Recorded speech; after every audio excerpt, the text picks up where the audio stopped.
LPG কাকে বলে? 30°C নিচে পেট্রোলিয়ামের আংশিক পাতন করলে পেট্রোলিয়াম গ্যাস পাওয়া যায়।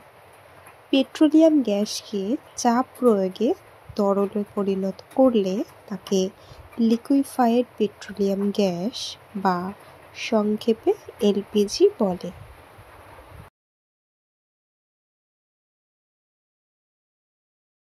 সহজ ভাষায় এলপিজি হলো এক ধরনের গ্যাস যা সাধারণত রান্নার কাজে, গাড়িতে জ্বালানি হিসেবে এবং গরম করার কাজে ব্যবহার করা হয়। এটি প্রোপেন ও বিউটেন গ্যাসের মিশ্রণ যা চাপ দিয়ে তরল করে সিলিন্ডারে ভরা হয়। প্রাকৃতিক গ্যাস কাকে বলে? এর উপাদান কী? প্রাকৃতিক গ্যাস পেট্রোলিয়াম খনিতে তেলের সঙ্গে দাহ্য গ্যাস সঞ্চিত থাকে।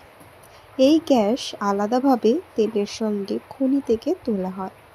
এই দাহ্য গ্যাসকে প্রাকৃতিক গ্যাস বলে। বর্তমান প্রাকৃতিক গ্যাস শক্তির একটি প্রধান উৎস। উন্নত দেশগুলিতে এর ব্যবহার অপেক্ষাকৃত বেশি।